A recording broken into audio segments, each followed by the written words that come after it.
Podemos gravar agora. Tá. Então, só dizer que o nosso convidado hoje é o professor Germano Schwartz. Ele tem esse livro de grande sucesso, entre outras publicações dele, evidentemente, chamado As Constituições Estão Mortas, que é um livro que tem tido grande sucesso, que eu já disse, tive a oportunidade de participar em 2 debates, pelo menos, sobre o livro, um na Brase, Faculdade de Direito de Recife, e outro mais recentemente online, então, com o Aldo Mascarenho e o Arthur Stanford, analisando algumas questões sobre a obra.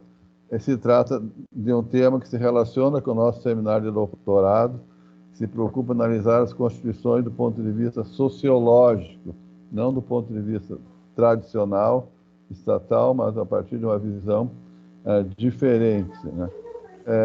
Por esse motivo, então, o livro do professor Germano Schwartz se encaixa perfeitamente no interesse do nosso seminário.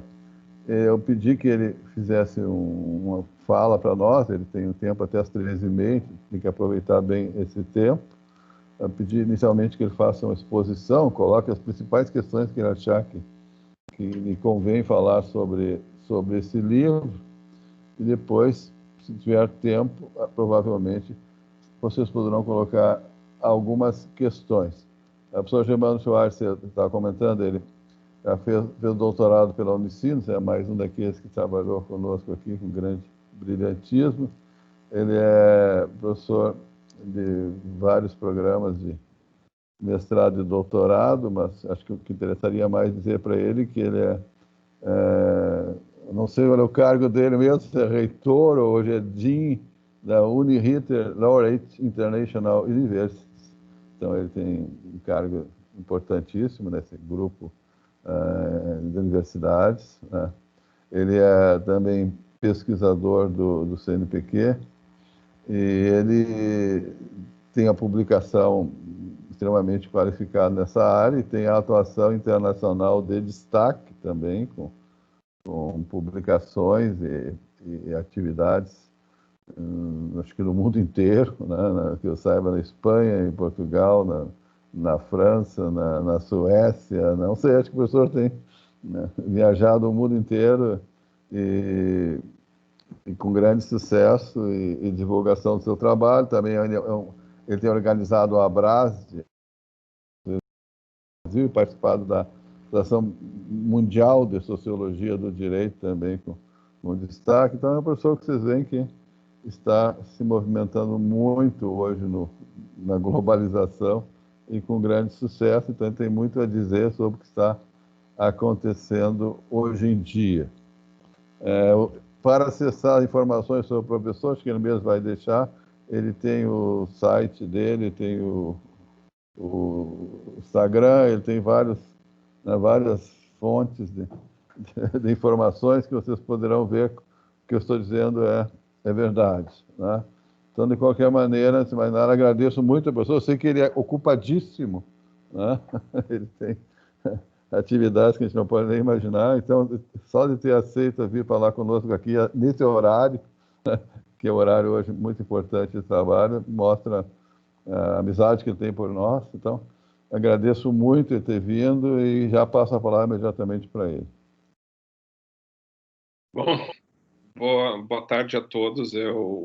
Eu queria, claro, primeiro agradecer ao Leonel pelo convite feito para que eu pudesse conversar com vocês. Os limites da tecnologia são os limites da comunicação em si, significa que eu vejo alguns de vocês pela tela, outros não. Mas eu vejo que, por exemplo, o seu Marco foi meu aluno na graduação, imagino que existam outros aí que eu conheça, e se eu não os nomear, por favor, sintam-se abraçados, mesmo que a distância é que, de fato, eu não consigo ver a todos na tela, né? Há várias questões na fala do Leonel sobre mim, são questões devidas à amizade que nos une e que, portanto, eu deixo os elogios ele fez devidos a essa razão, né? Mas existem outros que eu acho importante destacar, que uma ou duas que ele falou, porque eu acho que tem 20 a 23 pessoas aqui na sala hoje, incluindo aí o Bernardo, que eu também saúdo e que possibilitou tecnologicamente a minha entrada aqui hoje. Bom, acho que a primeira é um dado interessante, já que estamos falando pelo que eu entendi, a disciplina varia aí entre o funcionalismo social, societário e outros, né? Que é na verdade, é um dos grandes acertos do que a gente poderia chamar, um dos grandes acertos do que a gente poderia chamar da segunda geração das pessoas que estudam Luhmann aplicada ao direito, né? Tudo isso que ocorre hoje em termos de constitucionalismo social, societário, transconstitucional, interconstitucional, todos esses problemas que o Luhmann já havia diagnosticado em termos de uma teoria social, autores tais como Toib, lá no início dos anos 2000, fim do século passado, já traziam como ênfase dos seus estudos, né? Toda essa ordem de estudos sobre a correlação ou da sociologia com a Constituição, ou de uma perspectiva social da Constituição, ela não é nova para quem estuda a teoria dos sistemas, né, Leonel? Ela é nova, inclusive, para outros sociólogos do direito, mas para aqueles que enveredam pelo caminho da teoria dos sistemas aplicada ao direito, isso não é uma novidade. Por que eu digo isso? Eu não sei o quanto vocês sabem do que eu vou contar agora, mas, Leonel, acho que eu me doutorei em 2013, então eu devo ter entrado em 2001, tá? E eu acho que era a segunda turma da Unicinos de doutorado, ou a terceira, Leonel, não sei, você me corrige, tá bom? Mas as aulas do professor Leonel sempre foram quarta de tarde. Leonel, olhando para trás agora, são quase 20 anos, né? No mínimo, de aulas do doutorado na quarta de tarde e do mestrado, ou era terça de noite, ou era quarta de noite, eu não me lembro, Leonel, tá? E é uma coincidência absurda com um dos autores que vocês estudam, que é o Teubner, tá? Em Frankfurt, existe desde há muito, desde do pós-guerra, um seminário que é famosíssimo, que são seminários de teoria e sociologia do direito. Eles ocorrem nas quartas de tarde, na faculdade de direito. Tá? É importante dizer que é na faculdade de direito, porque em algum momento ele foi feito na faculdade de ciências sociais e ele migrou para a faculdade de direito. Pois bem, quem é o titular, mais ou menos, desde 1997, 98, desses seminários que só ocorrem nas quartas de tarde? O Teubner. Quem era antes dele? O Wittholter. Quem já foi? O Habermas, né? E eu não sei se é coincidência ou não, mas o Leonel também só faz os doutorados, os famosos seminários do Leonel, são sempre quarta de tarde, tal qual era o seminário do Habermas, ainda é o seminário do Teubner e outros. Num desses seminários, na minha época de doutoramento, eu passei um tempo... Tá chegando os 400 lá. Tá, eu tenho que... Agora não consigo. Eu acho que alguém está com o microfone aberto. E eu aposto que alguns colegas meus daqueles seminários são autores que vocês estudam. Tá?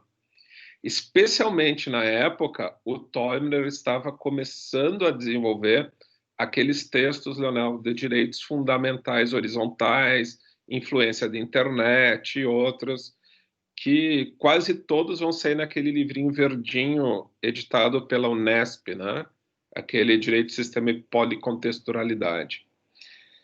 Bom, um dos autores que eu conheci pessoalmente e na época era um dos estudantes, era o Vesting. Vocês devem estar estudando Vesting, eu imagino. Tá? E havia dois outros ali que faziam toda aquela concepção da possibilidade de uma teoria crítica dos sistemas, tá? Um era o Paul Kjaer, que é um dinamarquês, tá? E o outro é aquele que vive escrevendo sobre Leonel, não me lembro, sobre as ligações entre Horkheimer e Luhmann. É o Lescano. Lescano, Fischer Lescano, esse mesmo. Esse mesmo. Aí tinha mais um cara de Luxemburgo. Era esse pessoal que frequentava lá o seminário. Veja, eu estou falando 2013, 2004, para dizer para vocês que no ano de 2020, daqui a pouco, são vocês mesmos esses autores que vão desenvolver a teoria de sistemas tal qual esse pessoal que eu encontrei lá no ano de 2013 desenvolveu.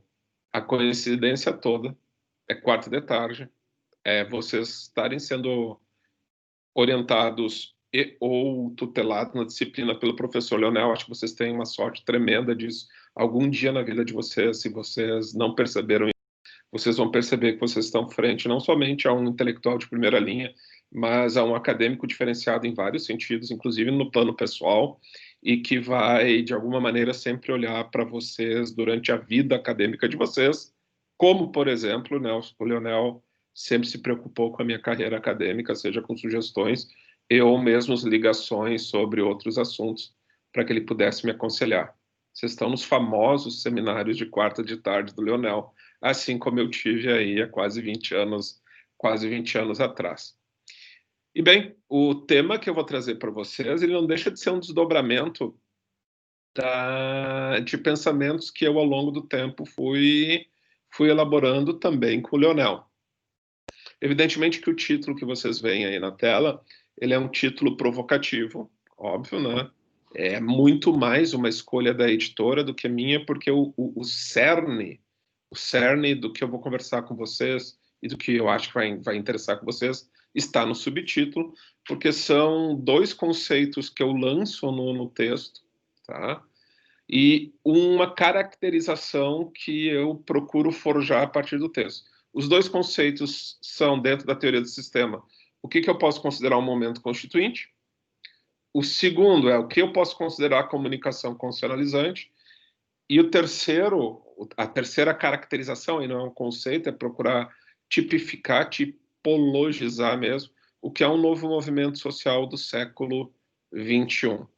O pano de fundo é perguntar se as constituições estão mortas. De alguma maneira, esse livro repercutiu, ele está hoje na 2ª edição, não sei se vocês conseguem olhar a capa aqui, e ele produz alguma sensação de que eu acertei em alguma das coisas que eu escrevi, ainda mais quando eu vejo semana passada, e nessa 2ª edição que o Leonel comentou, há um epílogo sobre o Chile, quando eu vejo que o Chile partiu, então, para uma nova Constituição. Tá?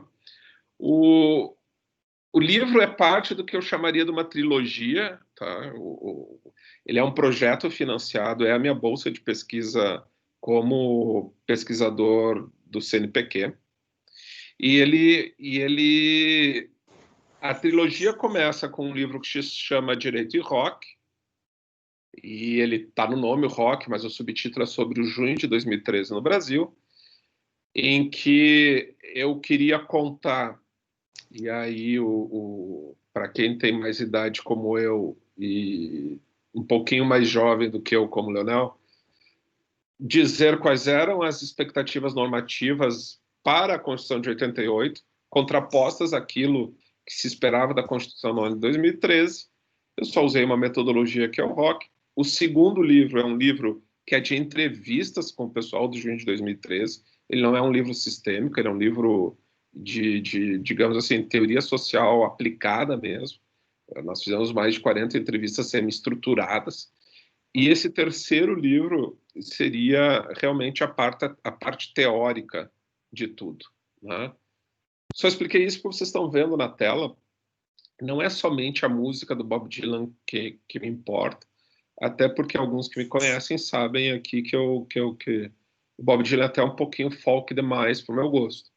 Mas o o simbolismo do que eu mostro para vocês reside em 2 pontos. O primeiro, aquilo que o Bob Dylan escreveu nessa música, que é uma das músicas clássicas dele, eu tenho para mim que ele é perfeitamente aplicável à sociedade atual.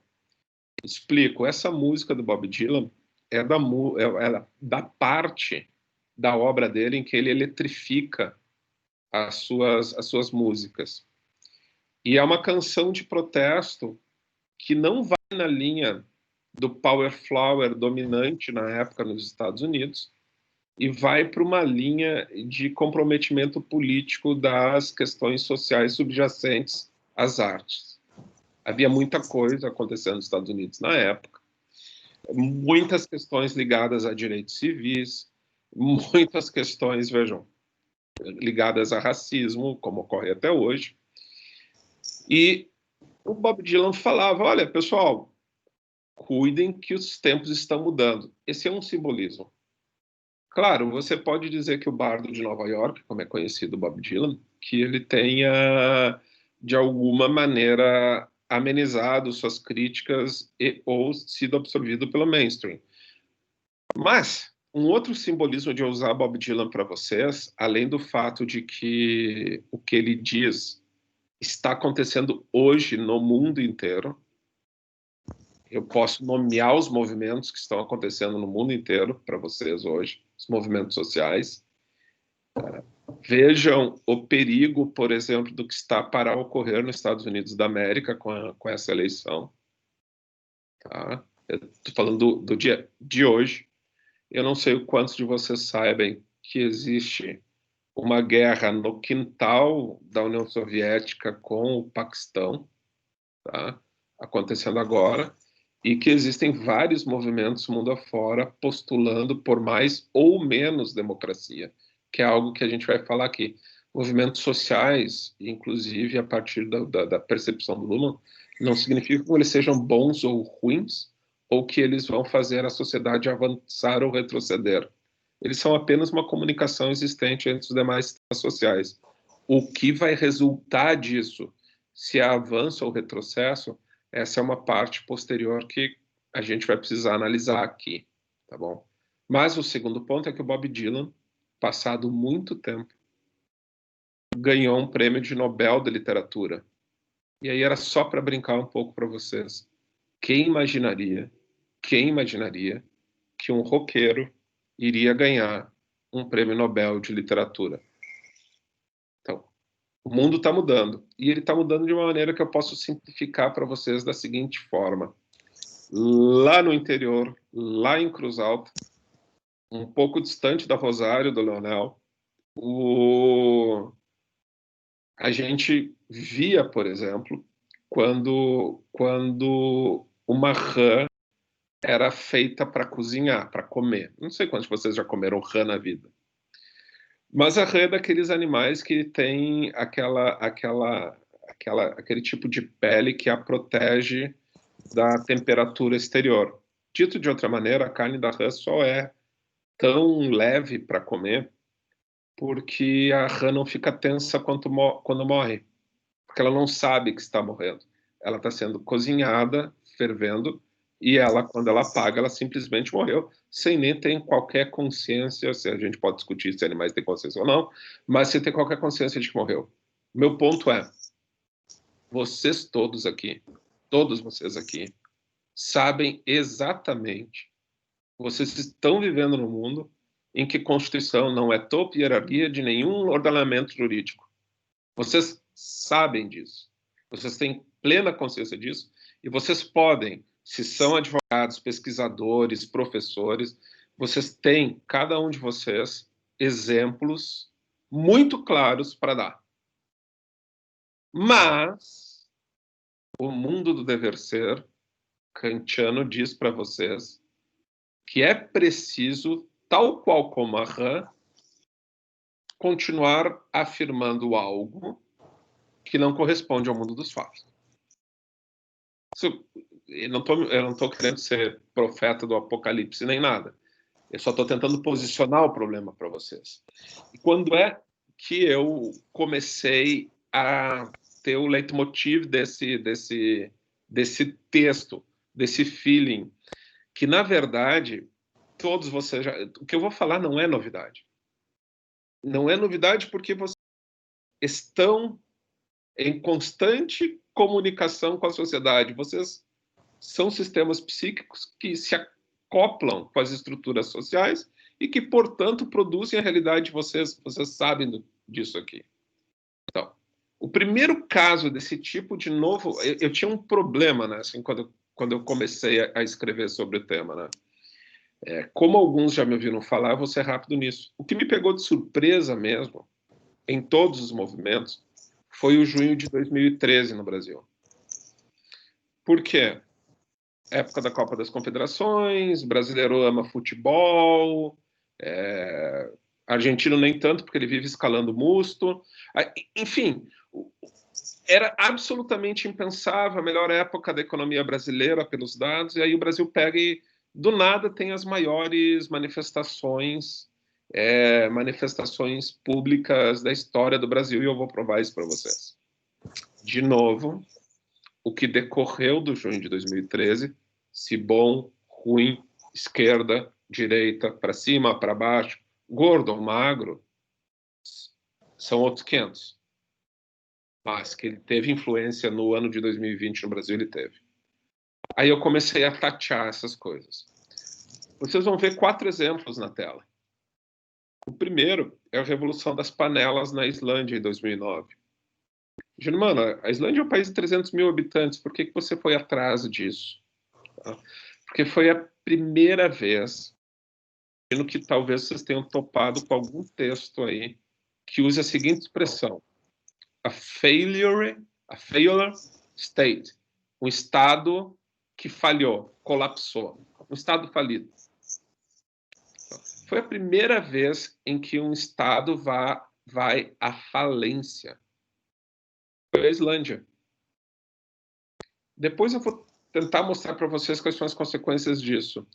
Mas vocês vão ver que foram 3 grandes bancos islandeses que alavancam o seu capital para produzir mais empréstimos e, portanto, fazer subprime de subprime, o que é basicamente, como é que eu vou falar para vocês, para tentar ser mais simples nisso, todos vocês dominam termos econômicos, não é isso, mas seria eu dar o meu carro para eu alavancar a compra da Uniriter e, a partir da compra da Uniriter, eu querer comprar todas as universidades da Laureate no Brasil, quando a garantia única real, continua sendo o meu carro. Tá? O que esses bancos islandeses fizeram? Eles posicionaram suas sedes em paraísos fiscais fora da Islândia, emitiram não somente debêntures, mas também outros títulos, e fizeram sangrar todas as garantias que o governo dava. Afinal de contas, por mais moderno que seja o sistema econômico, como dizia o Luhmann, tá? Existe um binômio pagamento-não pagamento e crédito-não crédito, com o qual você cria confiança no sistema econômico, que, no fim das contas, no mundo em que vocês vão lidar, isso ainda tem muito da tradição do equivalente a ouro depositado em algum lugar. E a Islândia não tinha nada disso e foi à falência. Aí o que vocês estão vendo são as pessoas na rua batendo suas panelas na frente do parlamento. Em 2010, e aí talvez o Vará ia saber falar mais disso, o nome Primavera é ruim, porque ele lembra sempre a Primavera de 68 e algumas questões mais outras do maio de 68. Mas o fato é que no mundo árabe, em 2010, uma série de nações, a começar pela Tunísia, vão postular por mais democracia. Seja lá e entendam que tipo de democracia se postule, uma vez que democracia pode ser variada nos mais variados setores do mundo. De qualquer sorte, vocês já vão ver uma diferença. Eu peguei um novo movimento social da Europa, eu peguei um árabe, fui para os Estados Unidos. Eu não fui para os Estados Unidos, na verdade, fui estudar os Estados Unidos, porque uma das vantagens da tecnologia que eu consegui entrar em contato com todo o pessoal do Occupy Wall Street, tá? Eu também tenho as entrevistas que eu vou falar para vocês em 2011, mas o que é interessante é você ter nos Estados Unidos, no centro do capitalismo, uma própria contestação com as bases próprias do capitalismo. E posicionei aqui a última foto, o caso brasileiro. Né? Aí sim, para minha geração e para a do Leonel, olhar uma foto dessas é pensar, meu Deus, vai ser todo mundo preso ou morto. Tá? As questões posteriores eu posso responder para vocês, mas isso, uma foto dessas, é a primeira vez que se registrou na história do Brasil. Vocês sabem que até hoje, ali onde fica a Praça dos Três Poderes, existe forte vigilância policial para tudo. Então, isso era por onde eu comecei. As perguntas, então, estão mortas ou não estão as constituições? O primeiro, como é que eu procurei responder isso? Por meio da sociologia das constituições e pela teoria dos sistemas aplicada ao direito. O segundo, o que é que são os tais novos movimentos sociais do século XXI? E os dois conceitos que eu falei para vocês. Então, o que é interessante que eu vou passar rápido, tá? É que constituições serem tema primordial de teorias sociais, isso não é novidade alguma. Isso se deve à modernidade e à ideia de Estado-nação, principalmente pós-Revolução Francesa, que coloca o tal do Estado de Direito como o cerne da organização social, e se há um cerne da organização social dada pelo État de droit, a Constituição passa a ser um fenômeno social, entendam isso. Não que não houvessem leis maiores antes das constituições dos Estados-nação modernos, sempre houve uma lei maior, sempre houve. Mas ela ter essa importância social, isso é novo. Não é por acaso que boa parte, por exemplo, da obra do Marx vai se ocupar de questões de direito. Se ele tivesse nascido 300, 400 anos, talvez antes, o problema dele seria outro.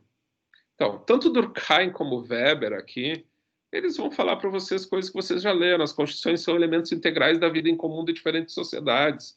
Então, não existe sociedade que, em tese, não possua uma lei maior, uma constituição. E para esses casos, fato e norma, que é a base da estrutura aí, de um pretenso positivismo, ela não é tão importante aqui. Aqui é uma dica, né, para quem gosta de sociologia das constituições. O problema não são a eficácia, não é a eficácia das normas. Não é eu discutir se a norma Y, X ou Z é programática ou não é programática. A questão é eu saber a efetividade delas. E aqui tem um conceito que, se vocês forem olhar para um cara como Alex, Ingo e outros, eles vão te dizer, não, mas isso é dogmático também. Não, mas para a sociologia das constituições, a efetividade é a gente olhar todas as estruturas sociais que englobam uma Constituição e sabendo que aquilo interfere ou não interfere numa Constituição. Aqui vocês vão ver o célebre debate do Digui com o Carl Schmitt, né? Enfim, só para mostrar para vocês como isso já é antigo. No pós-Segunda Guerra, então, isso explode, né? Até que o Parsons, que é o orientador do Luhmann, vai dizer para vocês que uma Constituição ela é o centro da legitimação sistêmica de uma política diferenciada, ou seja, é preciso que eu produza a diferença a partir de certos consensos, e a Constituição seria um consenso, e, portanto, em sendo um consenso, ela produz comunicações que, no fundo, são absolutamente diferenciadas, e todo o papel dela é aí incluir, por exemplo, aquilo que não estava incluído. Tá? Em Luhmann, e tenho certeza que vocês já passaram por isso, e daí eu vou abreviar aqui mesmo, Leonel, vocês têm várias concepções de constituições. Lembrem-se de que o primeiro texto do Luhmann, primeiro livro do Luhmann, é o dos direitos fundamentais como instituição. E instituição como categoria sociológica, entendam isso. Tá? Então, o Luhmann sempre se preocupou com a questão das constituições, imerso que ele estava no que ele chamava de velha Europa, e no cenário emergente de novas nações, que era um espaço fértil na Segunda Guerra. Então, aqui também não tem novidade para você. Se eu fosse falar em outro PPGD para outro professor, eu ia tomar tempo aqui. Para vocês, alunos do Leonel, e nesse seminário, eu não vou tomar tempo. Então, primeiro, a Constituição é acoplamento entre direito e política. Posso dizer para vocês que isso é bem lubaniano. Porque lembram daquele pessoal que eu falei com vocês, esse pessoal que estuda, e aí eu vou tentar me incluir nessa, estuda a teoria de sistemas de modo aplicado ao direito, já vão mais longe, especialmente Febraio, para dizer para vocês que as constituições não são somente acoplamentos estruturais entre direito e política. As constituições são acoplamento entre direito e política e vários outros sistemas sociais. Não fica só na política aí, tá? Daí é que vem a ideia de policontextos, do Toymer, de construção societária. Aqui vem a base disso, tá? Para dizer isso, você vai ter que elaborar toda uma teoria, até porque numa resposta ao texto do Toyber, em que ele lança a reflexividade do sistema jurídico, o Luhmann pega e escreve para ele dizendo que o Toyber estava errado. Tá? Vou tentar... A expressão em alemão é ruim, mas em português seria algo... Cada macaco no seu galho.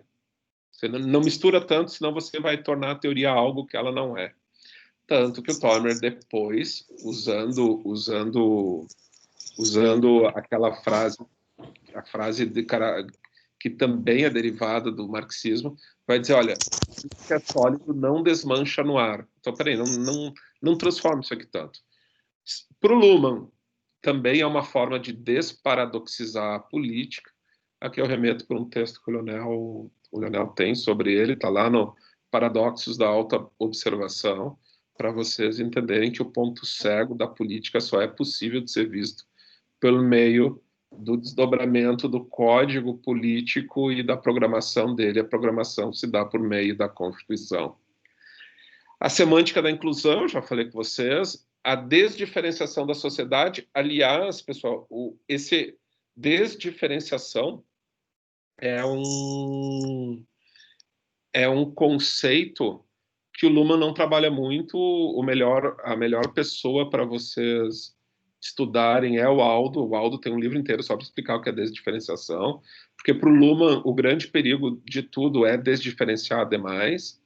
O Luhmann despolitiza a política e, no final das contas, vocês vão ver um desenho que eu tentei fazer, né, sobre uma nova visão da Constituição a partir do Luhmann.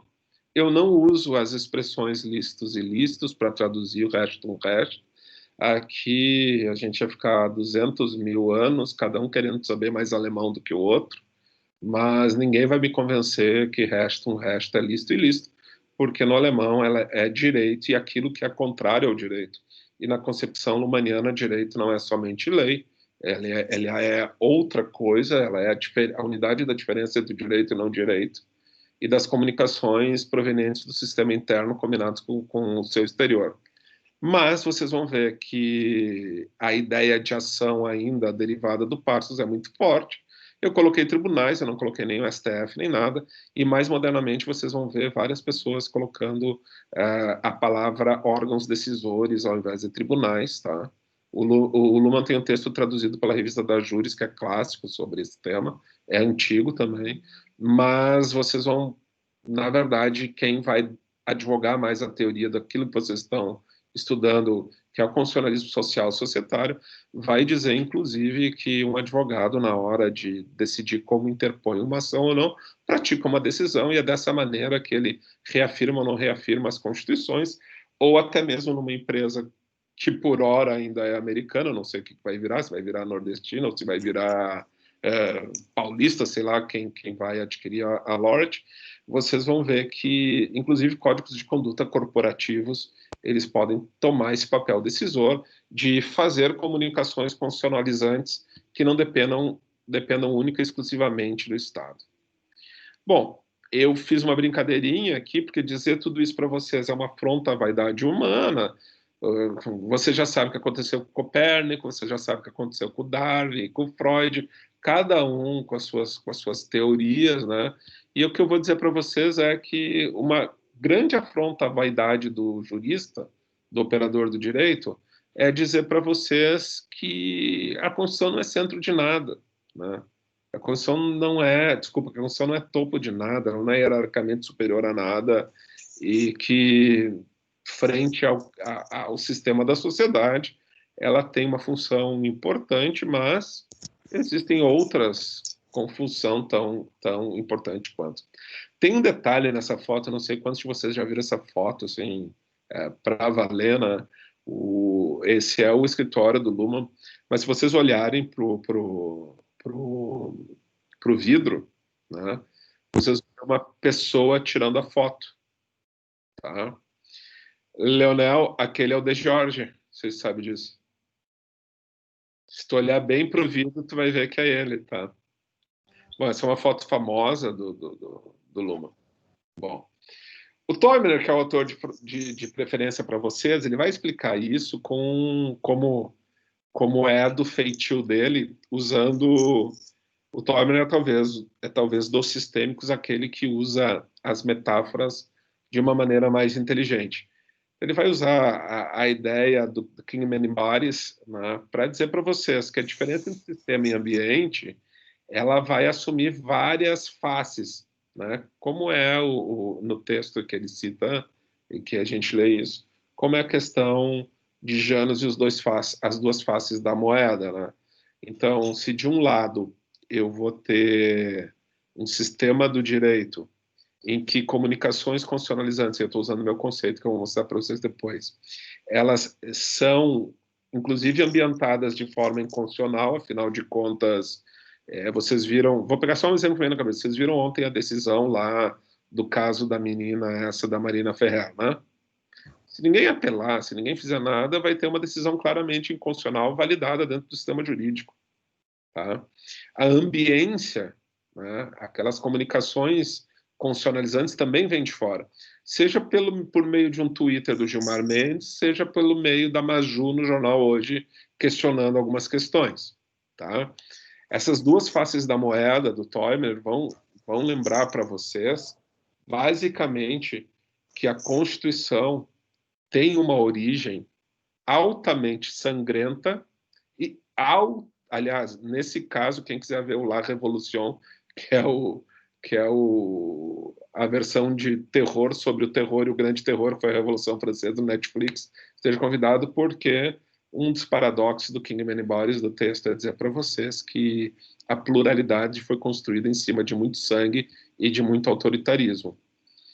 A hierarquia se vai a ideia de hierarquia, e aí eu vou remeter para um texto do Leonel, do tcheco-galês, aquele do Priban, tá? Tem um texto que a gente organizou para dizer algo simples para vocês. 3 fenômenos da sociedade colocaram em xeque o direito. Tá? Se você ainda acredita que o direito é capaz de fazer com que essas influências não perturbem o interior dele, ok, tudo bem, mas o fato é que fenômenos de privatização, eu escolhi a palavra digitalização porque ela é tão mais simples quanto mais antiga, tá? Mas você viver num mundo que não é exatamente fático e que você vive numa sociedade em que as redes são formadas quase que espontaneamente a qualquer momento, talvez até nesse momento em que eu esteja falando com vocês, vocês estão conversando com alguém aí por diante. E só isso acaba com a ideia de hierarquia da Constituição. Quando eu fui ver o que são os novos movimentos sociais do século XXI, eu fui montar um quadro. Esse quadro eu vou deixar aí, vocês depois olhem. Essas são as grandes teorias sobre movimentos sociais existentes no mundo, tá? Pessoal, é uma generalização. É um quadro esquemático. Depois vocês olhem isso, mas eu quero que vocês vejam algumas características muito claras aqui, tá? Tanto na ação coletiva, quanto na mobilização de recursos, quanto nos novos movimentos sociais, os temas que são a segunda linha, os temas do que eles tratam, como diria um aluno meu, varia, tá? Depois disso, vocês vão vendo que o modo como eles se organizam começa a ser diferente. Uma coisa que nenhum desses movimentos abre mão é de ter uma estrutura burocrática e de eles serem ligados a uma ideia de democracia representativa, já que eles, sejam sindicatos, organizações civis e ou outros, eles são contratualizados pela sociedade para que os represente. Bom, isso que eu vou passar. E aqui eu vou dizer para vocês o seguinte: os novos movimentos sociais 21, eles não pensam daquela maneira. Como é que eles vão se organizando? O mundo árabe, a Europa, os Estados Unidos, vocês vão vendo aqui os elementos que eu fui colocando, mas as características começam aqui. Primeiro, novo movimento do século social do século 21 não tem líderes. Germano não tem líder? Tem, mas não tem um só. Isto é algo muito claro em autor, por exemplo, que o Leonel me deu para ler em 1999, no Capra. Assim, é uma lógica celular. É uma lógica de autorreprodução. Antes, era muito fácil você acabar com o movimento social porque você pegava os líderes. Se você pegar um líder hoje, vão ter vários outros. E mais, outra coisa, a moçada de hoje não está tão ligada a figuras, eu vou dizer para não ofender ninguém, a estereótipos que façam com que você deposite toda a fé em alguma pessoa ou não. Não. Segunda característica, eles têm um efeito de contágio, e aqui eu usei um texto de um sociólogo do direito polonês, Kaput-Gorek, em que ele analisa um livro, aquele argelino que é francês, o Camus, tá? Camus, para dizer o seguinte para vocês: se você der um espirro nessa sociedade, na China, vai chegar no Brasil em algum dia, literalmente. Comunicações hoje, atualmente, elas não ficam restritas ao espaço do Estado-nação. Simplificando, um movimento social de um país influencia outro. E isso não era verdade anteriormente. Terceira característica, uso das redes sociais e outras tecnologias. Por quê? Porque redes sociais combinam exatamente com esse tipo de comunicação. Quarto, dispersão de temas. Se antes você fazia um movimento da solidariedade na Polônia para que o comunismo fosse derrotado, ou se antes você fazia um movimento só para as diretas já no Brasil, e assim que acabasse o movimento, tudo se dispersava, não. É igualzinho aos alunos que vocês devem ter, ou aos nossos alunos, Leonel. Tudo ao mesmo tempo. Agora, não tem foco. O tiro é para tudo que é lado. Ah, mas isso vai fazer com que não consigam certos objetivos? Eu explico com uma metáfora. É como você pescar de rede ou pescar com a vara. Esses movimentos pescam com rede. Tá? Eles têm alto poder de mobilização, eles são contra a democracia real, ao que eles chamam. E lembre-se que eu fiz entrevistas, eu posso provar, eu tenho as tabelas para vocês, e eles são antipartidos. Não é por acaso que alguém te dizer o seguinte: contra a velha política, contra não sei o que isso grude tão bem em determinadas camadas da população. E por último, eu coloquei aqui, que é o tema de vocês, existe um momento, que é o hitting the bottom, que vai despertar o constitucionalismo societário. Somente movimentos sociais do século XXI são capazes de despertar o constitucionalismo societário. O hitting the bottom era a expressão que se usava para o presidente americano apertar o botão vermelho para despertar a guerra nuclear. Tá? Bom, as redes sociais que cada um desses movimentos usaram, eu fui mapeando, tá? Vocês podem olhar ali. Se fosse feito hoje, eu ia ter que olhar o TikTok, eu ia ter que olhar outros, tá? É que aí a Renata ia me matar. Mas tem muito movimento sendo feito em chat de games e de redes sociais eróticas, tá? Isso é uma boa desculpa, Leonel. Você pode dizer que está vendo Pornhub para se informar, fazer pesquisa, tá? Mas isso acontece, pessoal. Isso acontece mesmo. Em games tem muita coisa. Enfim, não vai dar tempo de explicar tudo aqui. Para vocês terem ideia do tamanho desses movimentos, foram 100 milhões na Índia. 100 milhões na rua. Foram 17 milhões no Egito. Tá? Foram 3 milhões em Portugal, são 30% da população portuguesa. Mais 3 milhões na Espanha. Tá? No Brasil nunca foi tanta gente na rua, nem para as diretas já, Leonel.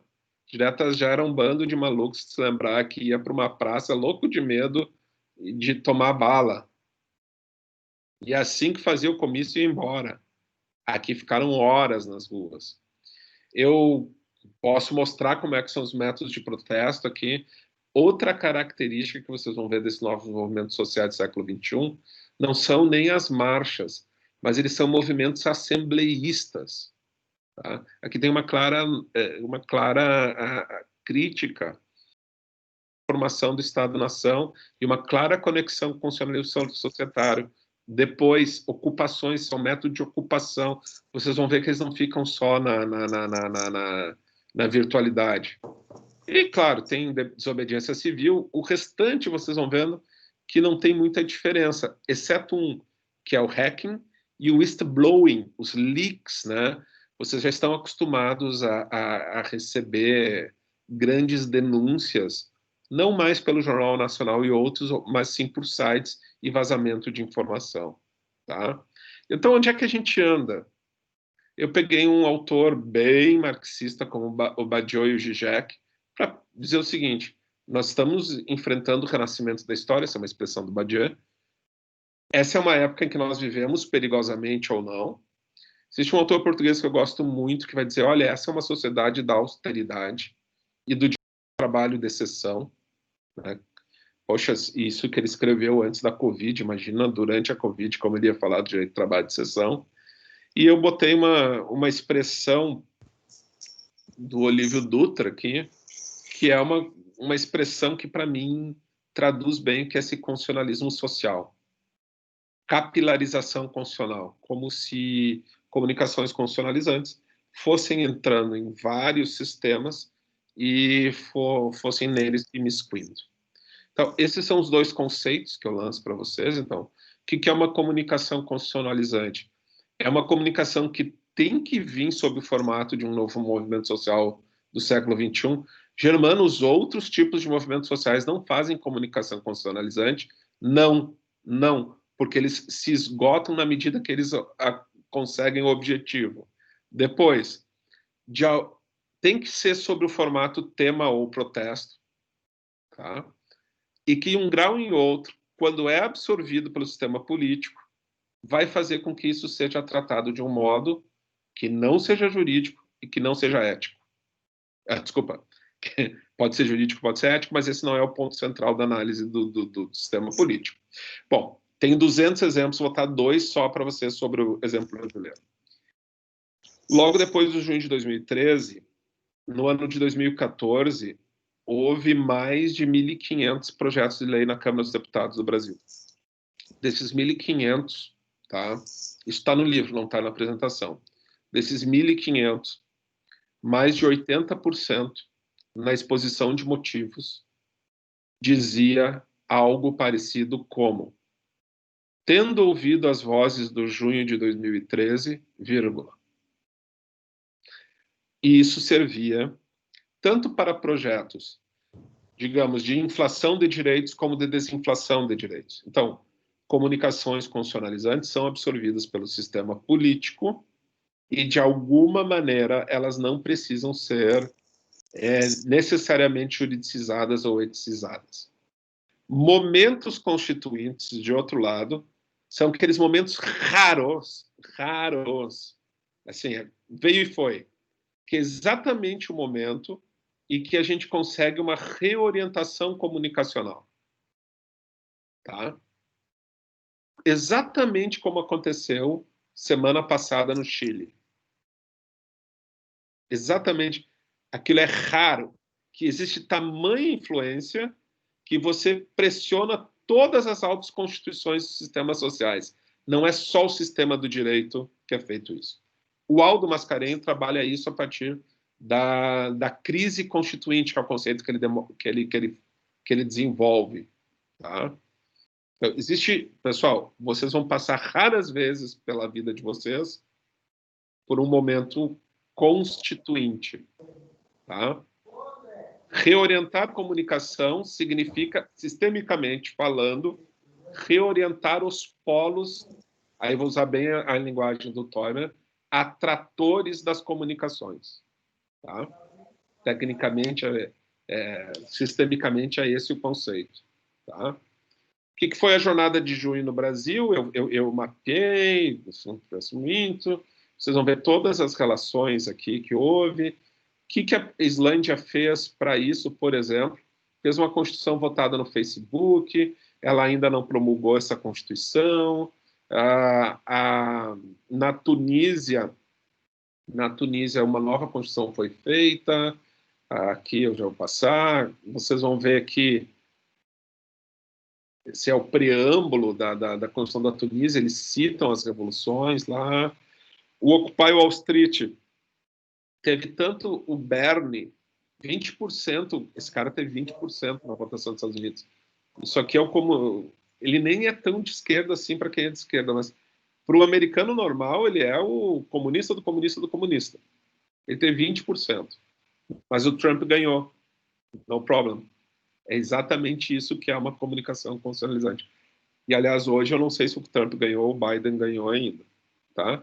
E aí a pergunta se as constituições estão mortas ou não, eu usei só uma figura de linguagem, que é a do interregno, aquele espaço de tempo em que um rei morre e outro assume no lugar, um mensageiro ia de povoado em povoado, dizendo que o rei morreu, e logo em seguida ele dizia o seguinte: o rei está morto, viva o novo rei.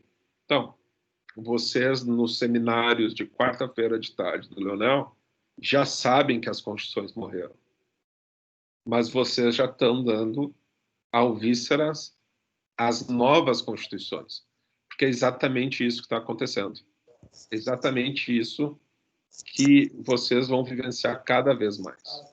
Como disse o Leonel, eu deixo aqui na tela para vocês todos os meus contatos, vocês podem pegar lá. E fico à disposição aí, Leonel. Eu tentei obedecer o tempo para que a gente tenha aí uns 20, 30 minutos de conversa ou do que vocês quiserem. E agradeço sobremaneira aí o convite. Para finalizar, eu disse para o Leonel que eu ia sortear um livro, tá? E aí o Leonel manda. Só um pouquinho. O Leonel é quem manda. Como eu sorteio, como eu envio. Enfim. Abraço aí. Bom, Germana, muito bom, excelente comunicação, foi muito claro, isso é ótimo. Conseguiu, em 20 minutos, introduzir um livro que é grande, né? Esse livro deve ter umas 500 páginas, imagino, né? Quantas páginas tem? 500? Não chega a isso. Eu acho que tem 300. 300. Mas, de qualquer maneira, foi um excelente resumo, facilitou bastante a compreensão. É importante você ter dito que tudo que está dito está demonstrado, está provado por pesquisas, né? Isso é um dado relevante. Eu gostaria só de lembrar aqui que, de fato, eu e você, várias publicações conjuntas que também constituíram uma trilogia, né? Trilogia de 3, até para brincar com o número 3, que é um número que eu também me interessa. Vários autores gostam desse número 3. Nós temos um livro, Introdução ao Sistema Autopoético. Eu, Germano, o outro autor se chama Jean Klein, que é autor francês. Jean Klein hoje está com grandes destaques, fazendo comentários muito interessantes sobre a obra de Foucault, Lacan, Saussure. Então, realmente é um autor de ponta hoje. E na época ele fazia uma excelente introdução à autopoiese em Luhmann, né? E também o Germano explica muito bem essa ideia que ele retomou aqui sobre a Constituição em Luhmann, primeiro Luhmann, né? Naquele livro, né? Então esse é um livro importante, Introdução ao Direito com o Sistema Autopoético, tem 2 edições, inclusive, né? Depois nós temos o livro A Verdade sobre a Autopoiese. O Germano, quando fez seus estudos não sei se era doutorado ou pós-doutorado, não lembro, esteve com o Michael King em Reading, na Inglaterra, para estudar com um lumaniano inglês chamado Michael King, que ele escreveu um artigo muito famoso, chamava Verdade sobre a Autopoiese, porque todo mundo falava da autopoiese, mas ninguém sabia o que era, nem tinham lido nada sobre isso. E Michael King explica muito bem esse texto do King, está no livro que nós publicamos. Nós chamamos o livro, então, em homenagem ao Michael King, A Verdade sobre a Autopoiese, é um livro também recomendo, né, que nós 3 publicamos nesse livro. Finalmente, o terceiro livro, Sociologia, não sei se é Sociologia Constitucional, como é que é meio título, né? Sociologia Sistêmica Autopoética das Constituições. Análise Sistêmica Autopoética das Constituições, que é um terceiro livro muito bom, também aconselho, onde está o Jerry Priban falando uma crítica excelente sobre a soberania, né, que é um dos temas relacionados com a noção tradicional de Constituição. Ele realmente coloca aí bem o Priban, foi citado ali, essa parte da soberania. Tem 2 textos do Priban nesse livro. Então tem uma trilogia aí, né? Tem 3 livros, nós estamos prometendo um quarto livro, se não fosse todos os problemas dramáticos que nós não queremos comentar aqui, que nós já vivenciamos em 2020, que é um ano realmente muito ruim, para o mundo, inclusive. Não fosse esses problemas, nós teríamos publicado um 4º livro, junto com o Febraio, né, sobre cultura e Constituição, que seria um livro... Não, tá... Tem um microfone aberto aí, por favor. Tem alguém que... Alguém tem o microfone aberto, por favor.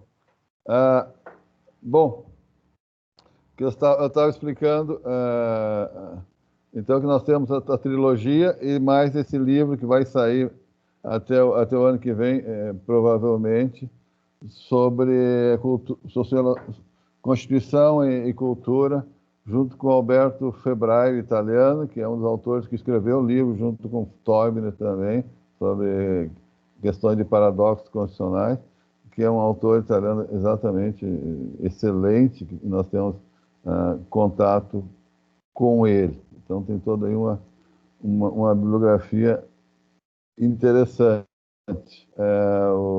O Germano não contou aí, mas ele, inclusive, quando assistiu o seminário do Toibner em Frankfurt, inclusive, conheceu até a casa do Toibner, visitou o Toibner, fez amizade com o Toibner, e acho que esse período foi muito importante, né?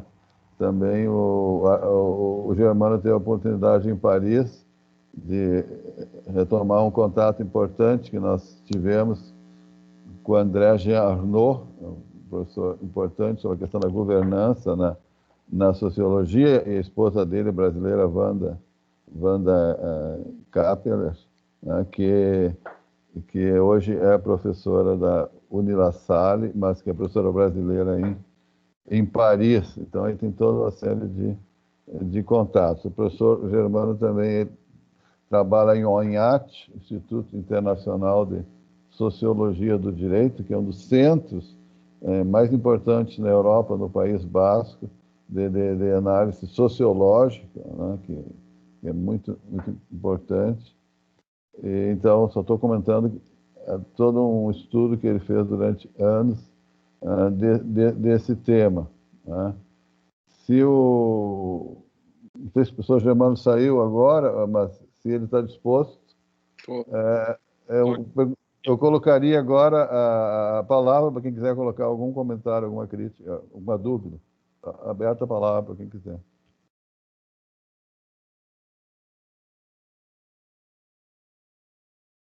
Professor Leonel, se importa de eu perguntar? Uhum. Professor Germano, boa tarde. Tudo Acho que bom? o seu Mar tinha levantado a mão antes de mim, seu Mar, você quer? Não, pode ir que eu pergunto na sequência aí, João Paulo, sem problemas. Professor Germano, é um prazer conhecê-lo, né? Ainda que remotamente. Muito obrigado. Eu cheguei um pouco atrasado, mas deu para eu pegar a ideia central. Eu queria só perguntar essa questão que o senhor coloca dos movimentos sociais de protesto se enquadra mais ou menos naquela linha da ideia do Torbner dos movimentos espontâneos, como sendo importantes questões para observar o constitucionalismo social de sistemas sociais parciais, mais ou menos nesse sentido, aquela questão que ele coloca no livro Fragmentos Constitucionais do âmbito espontâneo e do âmbito organizacional, né? Como que esses dois âmbitos estão relacionados com a formação, né, dessas constituições sociais? Obrigado, João Paulo, prazer te conhecer, obrigado pela pergunta. Esse texto do Torbner, se eu não me engano, ele publicou em 2010 e 11, bem no auge da crise econômica europeia, que é o que origina o Indignados na Espanha, o Geração Arrasca em Portugal, na Grécia, a Ojeriza, a Troika, enfim, ele está bem conectado com aquele momento específico da Europa, tá? E tem duas tradições que não são do direito, mas sim da sociologia que aparecem nesse texto dele. Tá? Qual é a primeira? A primeira é que o Torbner não abandona a ideia de que movimentos sociais precisam ser estruturados a partir de determinadas burocracias. Quando eu falo burocracia, eu estou dizendo para vocês que enfim, estou falando de sindicato, estou te falando tô falando de, você pode até colocar algumas ONGs aí nesse contexto, tá? E que em determinado momento você vai ficar mais preocupado com a manutenção da própria burocracia do que os objetivos, uma vez que é preciso que o sindicato sobreviva, tá? Muitos sociólogos, eu não estou falando de juristas, defendem que é impossível um movimento social, João Paulo, ser espontâneo, tá? Porque ele precisaria de um hit in the bottom, também usando a expressão que eu disse, mas ele precisaria de uma faísca inicial, tá? Essa faísca inicial, agora eu vou para o Luhmann, para o Torbner, tá? Ela se traduziria no que a gente fala em alemão em Angst, Rest, tá? Que é angústia e ou insatisfação. Bom, contra quem existe angústia e ou insatisfação? Nos termos dos sociólogos que eu citei, dos founding fathers da sociologia, e, assim, 90% dos sociólogos do mundo, isto normalmente é dirigido ou contra uma maioria, tá? Ou contra quem representa uma minoria. Acho que deu para entender isso, né? Ou eu vou, ou sei lá, eu sou, sei lá, eu torço para o time Y, que tem 10 torcedores, e eu vou me revoltar contra o time A, que tem 1 milhão de torcedores. Tá? Ou eu vou me revoltar porque existem certas instituições que, no final das contas, muito embora sejam legítimas perante a maioria, o que elas fazem é colocar no tempo, prolongar no tempo a vontade das minorias. O melhor texto que o Luhmann tem, ele não fala exatamente sobre isso, mas o que ele tem sobre esse aprisionamento do passado no futuro é o The Future Cannot Begin. Tá? Bom, então, o Torbner, ao mesmo tempo que ele dá um passo para frente, que ele aceita que existem movimentos espontâneos, ao mesmo tempo ele dá um para trás. Ele diz, olha, é preciso que exista um certo nível de organização para que os movimentos sociais, eles tenham, de alguma maneira, eles consigam produzir efeito nos demais sistemas, tá? Bom, quando você joga essa ambivalência para fora do sistema seja ele do direito, seja ele da política, seja ele da economia, né? Você claramente está produzindo um tipo de comunicação, tá? Que é uma comunicação que eu chamei que precisa ter um tema, né? Temática, né? O que ele se ocupa, mas que tem que ser um tema relacionado a algum protesto. Protesto, pessoal, não é atirar coquetel molotov nas pessoas, não é isso, tá? É uma ideia de reorientação comunicacional. Se até agora existe uma comunicação dizendo que A é A, eu gostaria que dissesse que A é B. Então, isso é um tipo de protesto, entendeu, João Paulo? Aí você pode aplicar para o que você quiser. O que eu... Não é que eu vá além, mas o que eu discordo um pouquinho do Toimer é que mesmo os movimentos que eu caracterizo como movimentos sexo sociais do 21, e quem me fez essa pergunta, isso que é legal, na real, e o Leonel sabe disso, porque eu explico na introdução do livro, né? Eu fui testando esse livro em vários congressos, né? Fazendo aquelas apresentações que vocês fazem em Comped da Vida e outras, eu fui testando esse livro, tomando pau, literalmente, tá? Uma das pessoas que me viu eu apresentando o trabalho foi o Alphonse Bora. Quem é o Alphonse Bora? O Bora é o cara que ocupa a cadeira do Luhmann hoje em Bielefeld. Tá? Ele olhou para mim e disse, mas é impossível que um tipo de comunicação não seja produzida por uma determinada organização, Germano. Você não pode dizer que eles são estritamente espontâneos. E aí o que eu vou dizer, e ele estava correto, é que eles se organizam, mas de uma maneira absolutamente diferente do tipo de organização que o Toimer propõe lá. Dito, vou ser mais claro. Sindicatos e ONGs, eles não possuem legitimação perante a sociedade, porque a sociedade não se vê representada neles.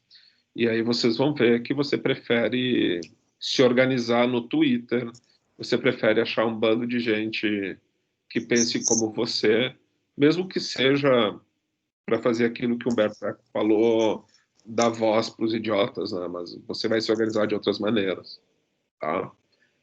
E aí, no final, João Paulo, a tua pergunta está correta. Eu só tentei explicar a partir do que o Tomer falou e dando um pequeno passeio no que é a teoria sociológica a respeito de movimentos sociais, para te dizer que eu acho que eu divirjo do Tomer só num ponto.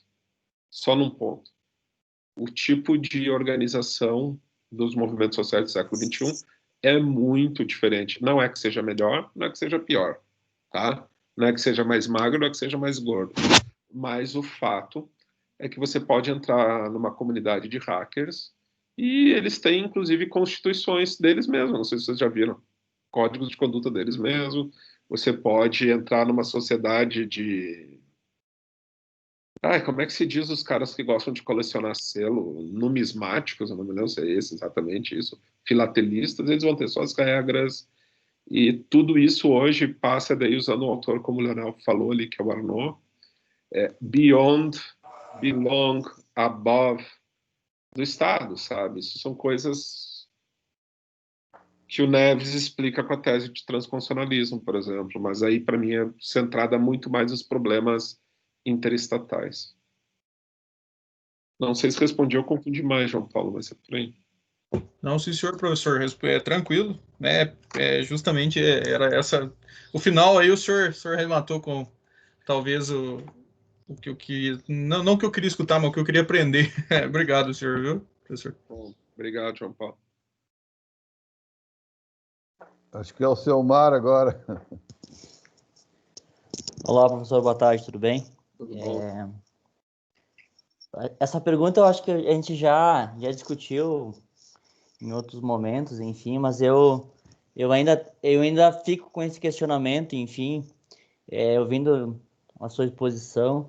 O senhor fala em novos movimentos sociais, em algum momento a gente já conversou sobre isso, discutimos sobre isso, eu ainda acho que eles se transformaram, enfim, mas em um outro momento.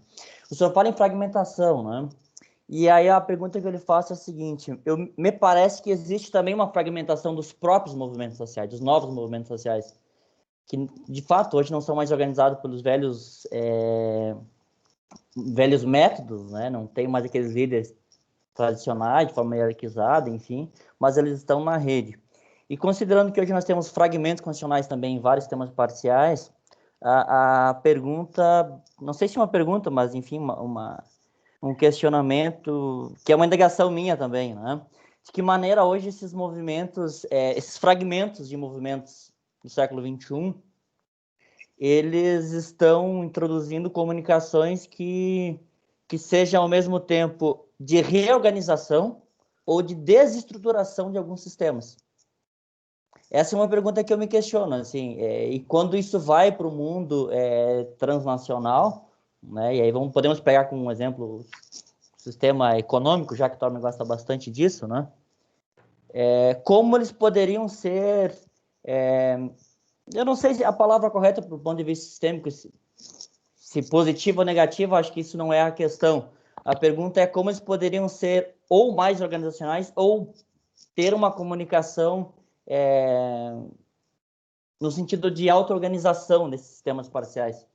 Não sei se ficou claro o meu questionamento. Ficou, Samar, obrigado pela pergunta. Até abri o livro, porque de tanto que a gente discutiu isso, em algum momento isso apareceu dentro do livro, uma espécie de resposta, tá? Mas então vamos lá. Primeiro que existem movimentos, aí é bem teoria social de novo. Isso não é Luhmann, tá? Mas vamos lá. Existem movimentos sociais de integração e movimentos sociais de desintegração. Um autor que trabalha muito com isso... Estamos de acordo nisso. É o Campilongo, por exemplo, para usar algum sistêmico, tá? Então, quando você tem um que vai integrar, para integrar, ele precisa fazer uma espécie de comoditização de recursos entre esses sistemas parciais. Ele tem, para integrar, ele precisa que os recursos, e eu não estou falando só dinheiro, tá? Eu estou falando, vamos lá, que as leis base ou as comunicações jurídicas, elas perpassem todos os sistemas, tá? Esses sistemas parciais. Isso integra. Segundo,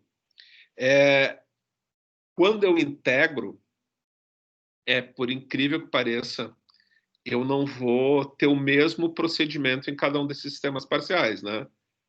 Aí é bem Luhmanniano, eu preciso diferenciar. Terceiro, quando eu integro, o tipo de expectativa minha, ela é reativa. O que eu quero dizer? Eu espero que o Sindicato dos Professores me defenda. Tá? Eu não sou ativo, eu sou reativo. E, por último, eu só vou defender um movimento de integração por uma espécie de alarme, ou seja, eu preciso ficar com algum problema na cabeça para dizer, olha, vão ser demitidos tantos professores, então eu me alarmo e eu faço isso, tá? De novo, Selmar, isto é o que a sociologia fala sobre movimentos de integração. Um de desintegração. Quem desintegra e produz mais sistemas parciais. Então, porque o de desintegração ele não tá procurando integrar. Tá? Primeiro, quando ele vai condicionar, ao invés de ele reduzir recursos, ele pluraliza recursos. Então, eu produzo mais desintegração. Isso eu passei discutindo com o Volkmer até que ele concordasse comigo. Uma tese de pluralismo jurídico, ela não pode integrar. Ela precisa de movimentos que desintegrem. Tá? Claro, em algum momento que reintegre, né? Mas todo mundo luhmanniano aqui sabe o que eu estou falando. Se eu estou falando, em algum momento eu preciso reintegrar. E eu preciso, ao contrário de um movimento de integração, ter procedimentos parciais também. Porque daí eu vou desintegrando um determinado condicionamento. E ao invés de eu ter uma expectativa de reação, eu espero reestruturar a partir de eu chamo de alarme no livro, mas, enfim, a partir de um grande problema social. Tá, Samar? Bom, os novos movimentos sociais que eu defendo, tá?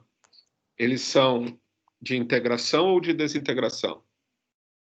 Mas será que movimentos sociais devem integrar ou desintegrar? Tá? Acho que essa é a grande questão de fundo disso aí, tá? Porque integrar significa eu ter uma ordem trans ou interconstitucional. Essa é a tese trans do Marcelo, inter do Canutini. Esses são movimentos de integração, tá? Todo movimento de integração, como eu aprendi com o Leonel, em algum momento ele padroniza, tá bom? Ele padroniza a diferença. De outro lado, um movimento de desintegração, ele vai proporcionar uma infinitude de comunicações parciais diferenciadas. Se você pegar o autor que foi o orientador do Leonel no doutorado, Lefort, você vai ver, isso está naquele livrinho que era vermelho quando eu li, agora eu não sei, acho que ele é bege do Leonel, tá? Vai te proporcionar uma espécie de democracia inventiva. Ou seja, movimentos sociais, Selmar, se eles vão ser justos ou injustos, eu não sei. Mas os movimentos sociais do século XXI, eles vão ser tanto integradores algum, quanto desintegradores outros. E aí, como qualquer outro movimento social de qualquer história do mundo, tá? Porque depois da desintegração, eu vou integrar. E a semântica da inclusão, da exclusão lumaniana vai tomar forma nos tipos de comunicações que vão ser absorvidos por cada sistema, Selmar. Mas também não tenho nenhum nível de juvenilidade nisso para dizer, olha, vai ser um mundo melhor ou pior. Mas vai ser um mundo diferente, sem dúvida alguma. Muito mais propício a comunicações diferenciadas. Muito mais.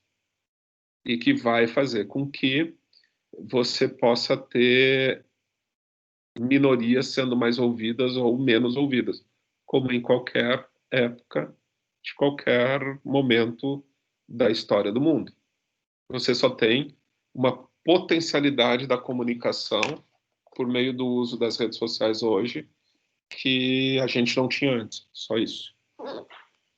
Não sei se te respondi isso, Marco. Sim, professor.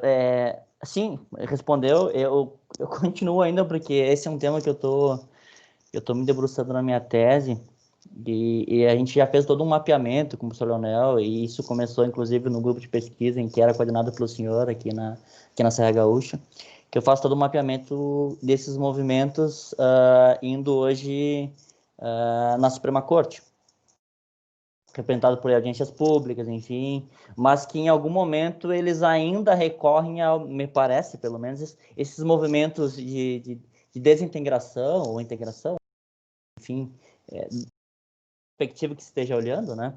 Mas me parece que eles ainda recorrem a um método tradicional e se recorrem a ONGs e aos velhos movimentos sociais como uma tentativa de ganhar força. Mas, enfim, esse é um outro momento, também não quero polarizar aqui a discussão, mas só para dizer tudo isso que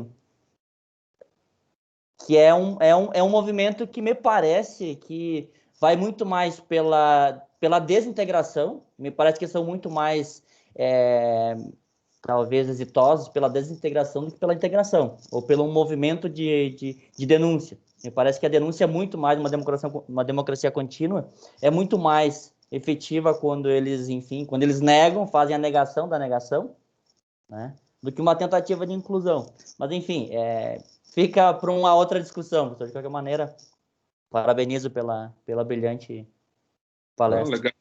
Bom tema de tese. Bom tema de tese. Eu acho que tem mais uma pessoa ali, dá tempo ainda. Obrigado, professor. Viu, Germano? Tem mais uma pessoa, Arthur, que está aqui. Arthur Klein, pode falar, que dá mais um ainda. Arthur. Tudo bom? Estão me escutando? Sim, estamos te ouvindo. Tudo bom? Parabéns, professor Germano. Eu estou olhando esse lateral porque eu tenho uma outra tela que aparece melhor. Parabéns, professor Germano, pela explanação.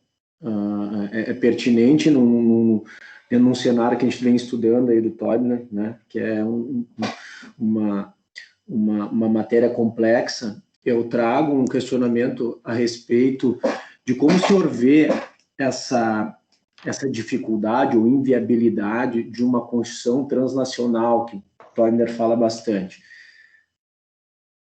Alguns professores do doutorado, eles trabalham com questões de regulação, né, principalmente em virtude dos fragmentos, fragmentos econômicos, de toda a influência sanitária, de empresas sanitárias, de multinacionais, no atual cenário econômico mundial, que também acaba influenciando até questões normativas.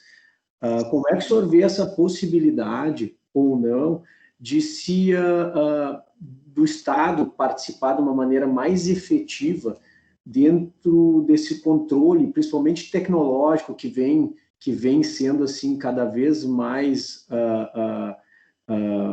efetivo, né, no nosso cotidiano globalizado? Obrigado, Arthur. Sendo bem direto, acho que é uma batalha perdida por parte do Estado. Tá? Porém, é uma batalha que precisa ser travada, mas que certamente ele não vai ter a potestatividade que ele imagina para fazer com que as suas regras sejam cumpridas ali, tá bem? Simplesmente porque a forma pela qual o Estado-nação foi pensado não é a mesma pela qual operam esses movimentos sociais que eu te falei, no qual se incluem esses problemas que tu narraste, tá? Agora, o que também os autores que vocês estão estudando dizem é que quando a gente fala em termos de transnacionalidade, que aí o problema também, sim, não, meu Deus, quem sou eu para criticar o Toibner, mas vamos lá. Não é que seja um problema, mas é que você parte de uma visão ocidental a respeito de direitos humanos e outras questões para que eles sejam valores que, inclusive, em direitos fundamentais de caráter horizontal, isso seja obedecido por diversas empresas, cidadãos ao redor do mundo, né, Arthur? Eu diria mais que a ideia, não da transnacionalidade, mas das autoconstituições do Toibner, ela seria mais aplicável para esse problema e mais realista para mim. Tá? Porque na medida em que essas autoconstituições, as autorregulações dos diferentes sistemas parciais da sociedade façam com que o tipo de comunicação predominante, por exemplo, seja o da proibição do trabalho escravo infantil, tá? Dado todo o contexto que eu te disse, usando até a figura que o Silmar falou da denúncia, enfim, sei lá eu, você vai ver que a reorientação comunicacional vai se dar em nível nacional e internacional. A tese da transnacionalidade, para mim, tem um problema no próprio nome, que é ainda acreditar demais no Estado-nação. E não é que ele vai deixar de existir. Ele é apenas mais um, hoje em dia, dos atores relevantes do sistema do direito. Entendam? Ele ainda é necessário, por isso que eu disse que essa batalha é perdida, porém ela é necessária. Tá? Porque ele vai atuar de modo complementar e necessário, como diria alguém, nisso daí, né? Então, assim, acho que é uma das grandes questões o problema é que o tempo se multiplica rapidamente cada vez mais, né? Porque eu diria que um dos grandes problemas da geração de vocês é o de enfrentar claramente qual é o papel do Estado como produtor, aplicador, mas principalmente disseminador de uma determinada cultura de direito. Tá? E acho que a resposta não está pronta, Arthur. Assim, acho que não está pronta. Eu só sou um pouco cético demais na ideia da transnacionalidade. E talvez deposite, não é confiança demais, mas é que para mim é mais fático a ideia de eu conseguir, por meio de uma produção incessante de comunicação através de sistemas parciais, que é a ideia básica das autoconstituições, reproduzir valores constitucionais mundo afora, né? Aí, de novo, só para o amigo do Leonel, que é um grande amigo do Leonel Volkmer, assim, a ideia de pluralismo jurídico acentua isso, né? Acentua cada vez mais essa realidade. E aí ela vai, ao contrário de integrar, desintegrar mais, mas isso vai acontecer cada vez mais. Nós seremos cada vez mais uma unidade da diferença. Cada vez mais. Cada vez mais. Também não sei se te respondi, Arthur, mas como eu vejo o problema. Mas acho assim, olha, muito bacana isso. Eu tô, e o Leonel já sabe, eu estou estudando há muito tempo. Daqui a pouco eu consigo escrever o livro. Eu já estou testando em artigos, Arthur, que é baseado na ideia do Hidden, que o Leonel levou aí na Unicinos, do sueco, que é a ideia de algonormas, tá? Mas aqui eu estou chamando de expectativas algonormativas, tá? Sim, realmente é um mundo aí para pesquisar e vocês têm... A minha tese é de que existem expectativas algonormativas produzidas pelos próprios algoritmos a partir da nossa percepção sobre os algoritmos e que isso vai formar autoconstituição social e desembocar, no final das contas, nesse ciclo, no grande tema dos protestos dos novos movimentos sociais. Se alguém gravou, me manda, Leonel, porque nem eu sei o que eu falei agora, porque isso é o sumo do livro que eu tô escrevendo, mas é por aí.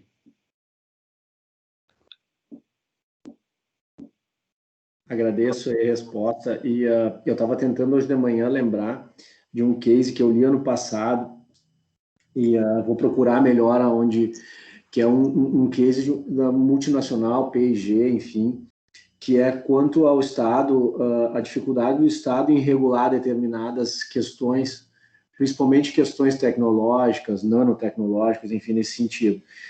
E eu acho que o professor Wilson trabalha, faz uma pesquisa interessante sobre a autorregulação regulada, que ele fala, né, inclusive nesse case, que a P&G desenvolveu um produto, enfim, e lançou no mercado, e aonde o próprio Estado ele não tem condições técnicas, porque todos os estudos, que são cerca de 5, 10, às vezes 20 anos de estudo, eles são impostos da iniciativa privada. Então, a dificuldade, por exemplo, de um Estado regular isso aí, né, na medida em que ele não tem todo esse conhecimento técnico sobre a mercadoria que a própria empresa privada está colocando no mercado para consumo mundial. Então, isso são situações que eu pretendo desenvolver também na minha tese, que essa dificuldade do Estado ante a globalização, ante a todos os avanços tecnológicos, conseguir regular isso aí. E, principalmente, ainda não muito distante disso, a questão do tempo que isso seria necessário, né? Até o Estado conseguir a base científica e tudo mais para poder fazer uma regulação com todos os processos normativos, legislativos, então, provavelmente já teria saído outra, né, uma tecnologia mais avançada que, de repente, a aplicação daquela própria regulação já não serviria mais para o fim proposto, né? Então, são alguns questionamentos aí que eu me faço às vezes. Tem uma tese... Eu interrompi isso para dizer, infelizmente, acho que o professor Germano tem que interromper, né? Mas... Daqui uns 15 eu tenho que sair.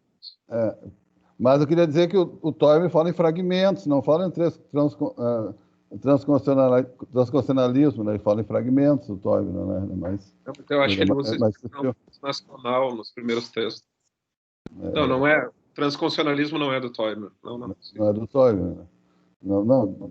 Marcelo Neves usa bastante transconstitucionalismo. Não, mas não o Toynbee.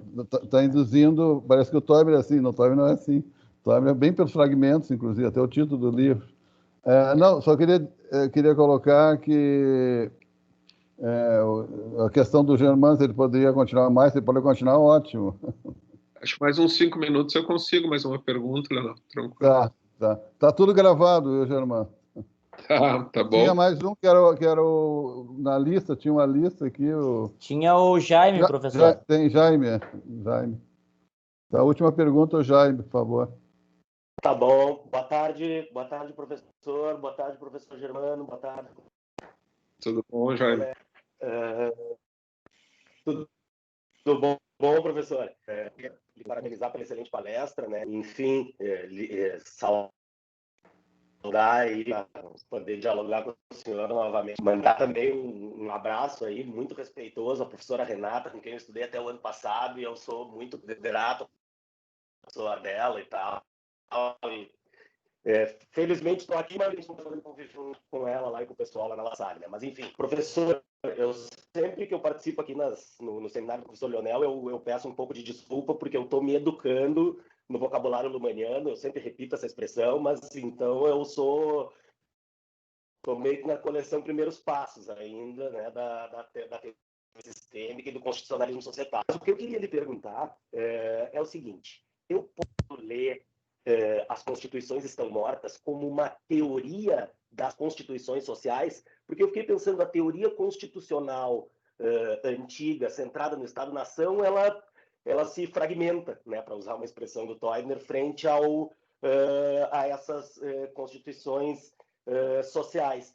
Então, isso é que eu queria lhe perguntar. Que outro elemento dessas constituições sociais e dessa teoria da Constituição Social, se é que eu estou certo, são importantes, né, para a teoria da Constituição e também outro conceito também que eu fiquei pensando, por exemplo, o conceito de poder constituinte, ele fica completamente comprometido, né, porque nem seriam poderes constituintes, né, me parece. Enfim, eu posso ter delirado muito ou ter sido muito óbvio aí para os demais, peço desculpa e muito obrigado aí, professor. Obrigado, Jaime. Obrigado. Eu vou passar para a Renata o abraço, tá? Quem me dera construir uma teoria da Constituição. Não, assim, não é isso, não. Agora, que essas questões que tu trazes, elas estão sendo colocadas, sendo questionadas hoje em dia, isso é verdade. Você acabou de perceber que as teorias constitucionais, tá? Eu vou separar, tá? As teorias constitucionais do direito, elas não dão conta do tipo de sociedade que você tem. Você acabou de perceber isso, tá? Acho que o seu Marco, porque foi meu aluno, já ouviu, mas é aquela questão, assim, cara, não adianta me dar uma camiseta Baby Look que não vai servir em mim. Eu posso forçar, ela vai continuar sendo uma camiseta, entendeu? Vou forçar, mas não vai servir, tá? Agora, teorias sociais da Constituição, tá? Que é uma coisa diferente de teorias constitucionais do direito, que é o caso da teoria do Teubner, por exemplo, que a gente está falando aqui, né? Teorias sociais da Constituição, elas estão mais adequadas ao momento atual. E isso se deve ao fato de que, até 94, 95, o Luhmann já descrevia uma sociedade diferenciada composta de um sistema social global. Tá?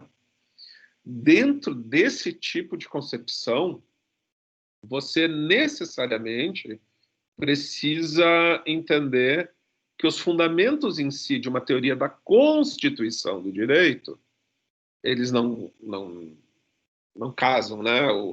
Usando a linguagem da gurizada, não dão match, né? Não dão match. E a partir daí, cada uma das tuas perguntas dão uma tese. Eu estou tentando puxar de cabeça, e o Leonel pode me lembrar, tá? Eu acho que tem uma tese, eu não sei se foi orientada pelo Leonel ou não, eu tenho que achar que é sobre poder constituinte e teoria dos sistemas, tá? Eu já li, eu não me lembro qual é o autor, não me lembro. E aí a ideia de poderes constituídos, constituintes, instituídos, são outras, né? São diversas. Mas essa é a parte mais bacana para mim. Assim, a gente não está falando que as constituições morreram no sentido de nunca mais elas existirem, né? Elas estão se renovando. E se elas estão passando por esse processo de transformação, qualquer teoria que raciocine sobre ela precisa passar por isso. E aí sim, Jaime, é só porque tu disse que tu está se educando no glossário lumaniano, né? O que realmente, pessoal, realmente assim, os primeiros que escrevem sobre isso no mundo são os caras que escrevem sobre Luhmann, é a segunda geração de Luhmannianos. Eles são os primeiros. Por quê? Porque o modo de observar as coisas te leva a observar dessa maneira. Né?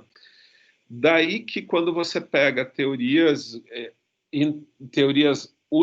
unicamente dogmáticas a respeito de construção de redes fundamentais, vocês veem que elas são muito boas no que elas fazem, mas que elas são insuficientes para descrever a sociedade, que no final das contas foi o grande objetivo da vida do Luhmann. O projeto dele era descrever a sociedade, ponto. Beleza, você fez um excelente tratado, eu vou me criticar, sobre direito à saúde na tua dissertação. Ok? Beleza? Mas é o pontinho do pontinho do pontinho. Tu não está descrevendo a sociedade. E essa é digamos, né, Leonel, a grande pretensão luhmanniana, né? A grande tentativa do Luhmann de fazer uma... Aí tem muita gente que critica por ser uma... não é totalitarista no sentido... Né, mas ser uma teoria que procure observar tudo, né? Incluindo o direito, incluindo as constituições. Germano, eu mandei para o teu WhatsApp um número. Qual era o número? Posso dizer o número? Pode. Tá, o número que ganhou o livro é o número 13, eu não sei quem foi. Tem um Demétrio. Qual que é o número, professor? 13? 3. É Demétrio. Quem é o Demétrio? Olá, tá aí? professor, sou eu. Então, ganhou o livro Demétrio. Demétrio, eu estou deixando muito obrigado. Estou deixando meu e-mail no chat ou na tela. Me manda o teu endereço que eu vou te mandar o livro. Muito obrigado, professor. Obrigado pela gentileza. Pelo que eu sei, está levando só 90 dias no correio. Chega. Não tem problema, não tem problema. Muito obrigado pela gentileza. Eu mandei um número para o professor Germano, que ele não sabia qual era, e pedi que vocês colocassem o número. Tá? Ele não sabia. Não sabia? Agora... Olhei no WhatsApp agora. Então, o número 3 foi o sorteio. Tá? Então, caiu... A minha linha de raciocínio não estava tão errada assim, então, professor. Eu dividia o livro em 3 partes, eram 3 livros, eu fui para o número 9. Eu havia tido no 3, né? O 3 é mais fácil. E eu acho que o Bernardo foi na mesma guinada também. Mas o Leonel disse que o número 3 era um número que interessava. Sim, não, mas exatamente por isso. Eu pensei que são 3 livros entre os 2 autores, são divididos em 3, enfim. 3. Bom, então, como é que eu vou dizer? Vocês, desculpe, Germano, falar isso, mas não vamos continuar o seminário hoje, a gente vai deixar para a semana que vem, né? Vocês já perceberam isso, né? A turma já percebeu. Vamos continuar a semana que vem, tá? Porque nós tivemos uma excelente exposição, estou aproveitando o professor Germano ao máximo. Então, até se ele puder falar mais alguma coisa, não tem mais tempo, não, professor? Não, daqui a pouco eu saio, eu estou enrolando aqui, porque, na verdade, né, você sabe que é isso que eu gosto, né? Acabou de entrar o Filipinho, que trabalha comigo, não me irrita, tudo bom, Filipinho? No final, eu sou professor, é isso que eu gosto, é isso que eu gosto de fazer, né? Então, a gente vai respondendo o WhatsApp aqui enquanto isso, né, Leonel? Mas eu queria agradecer sempre que eu volto falar contigo, e aqui especialmente, mesmo que virtualmente na Unicinos, é sempre um prazer. Eu não me lembro onde que eu escrevi, Leonel, sei lá, preciso dizer para vocês que a época do doutorado na minha vida foi a melhor época da minha vida, assim, até porque o doutorado na época, assim, eles recém tinham criado, então o Leonel estava cheio de ideias, estava todo mundo cheio de ideias, né? Assim como hoje, mas para mim nós fizemos um grande evento que você ajudou, um grande evento que eu tenho gravado e vou tentar transformar isso em algo compatível, em que veio o Marcelo Neves, que veio o Campilongo, que veio do exterior, vieram o português do Portugal, o Pierre Guy Bentif, Nós trouxemos aqui os 10 sistemas, só tinha os 10 na época, mais conhecidos. Depois veio o Alfonso Borer de Berifield, depois veio todo o pessoal que esteve aqui. Nós temos tudo isso em vídeos, eu vou tentar transformar esses vídeos em algo compatível para divulgar agora na internet. Está tudo gravado isso, tá? Cara, assim, eu, se fosse vocês, aproveitaria o Leonel ao máximo, assim, e não é no sentido de que ele não vai estar aqui tão cedo, ao contrário, o Leonel é meio Highlander. Não sei. Mas é porque, de fato, assim, vocês têm uma chance. Cara, assim, 20 anos depois, o Leonel está estudando teoria de ponta, ele não parou sempre, né? Ele é um intelectual incomodado aí, né? Incomodado com as coisas, né? Mas, do ponto de vista afetivo, e o Leonel sabe o que eu ando passando na vida, até mesmo olhar para o Leonel hoje aqui, eu fico muito feliz de ver que o Leonel está bem, de ver...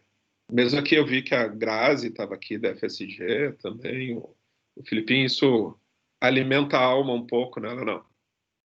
Não é fácil esse ano é muito difícil, é muito difícil. Para nós talvez seja o pior, né?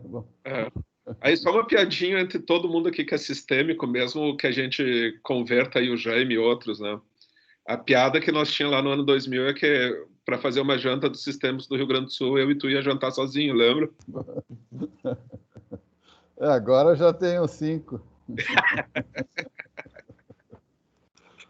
Não, a teoria do Luhmann agora estudam Luhmann e não querem saber de Toynbee e outros, agora viraram fanáticos do Luhmann. A teoria do Luhmann, agora o pessoal está apegado ao Luhmann e não aceita os fragmentos. Então, mas tudo bem. Eu vou encerrar aqui, pelo menos a gravação, vou te mandar depois, Germano. Tá bom. Foi excelente a fala aqui.